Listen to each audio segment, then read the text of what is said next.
चीन की थ्योरी को बहुत ज्यादा बढ़ा चढ़ाकर अगर बताते हुए कोई मिले तो समझिएगा कि इस वक्त खबरों का अकाल है और सरकारों की जवाबदेही पर पर्दा डालने के लिए चीन की थ्योरी सामने लाई गई है। ऐसे कई दुश्मन आपके सामने लाए जाते रहेंगे। अभी तो दो चार ही हैं, आगे पता चलेगा कि आपका पड़ोसी भी उसके लिए जिम्मेदार ठहरा दिया गया है कोरोना या कोविड-19 के प्रसार के लिए।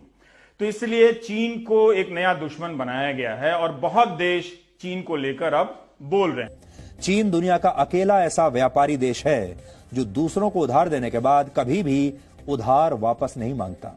चीन सिर्फ ये चाहता है कि ये देश कभी भी उसका उधार चुका ही ना पाए, ताकि चीन उनके बदले में उन देशों की अर्थव्यवस्थाओं पर कब्जा कर ले, उनकी बड़ी बड़ी कंपनियों को कौड़ियों के भाव खरीद ले, उनके बंदरगाहों पर कब्जा कर ले, वहां अपने सैन्य ठिकाने बना ले और उधार के बदले में इन देशों को अंत में अपना उपनिवेश बना ले।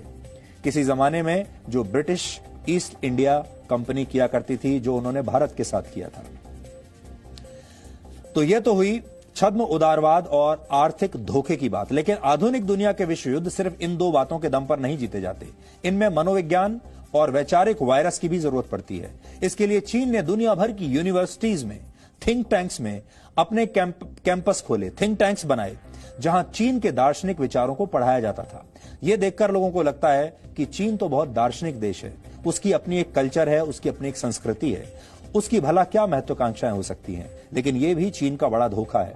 इसके अलावा चीन ने दुनिया के बड़े बड़े थिंक टैंक्स, नीति निर्माताओं और बड़े बड़े पत्रकारों को भी अपने पैसे के दम पर प्रभावित किया या फिर उन्हें खरीद लिया। और आप शायद जानते भी ना हो, ऐसे पत्रकार यहां भारत में भी मौजूद होंगे, ऐसे थिंक टैंक्स यहां भारत में भी मौजूद होंगे, ऐसे बुद्धिजीवी यहां भारत में भी मौजूद होंगे जिन्हें चीन ने अब तक खरीद लिया होगा। इसलिए आपने यह भी देखा होगा, जब हम जैसे लोग चीन की पोल आपके सामने खोलते रहते हैं तो एक वर्ग हमारे ही देश में ऐसा भी है जो चीन की तारीफ करता है, जो चीन की वाहवाही करता है और हमेशा चीन के बारे में आपको चिकनी चुपड़ी बातें बताता है।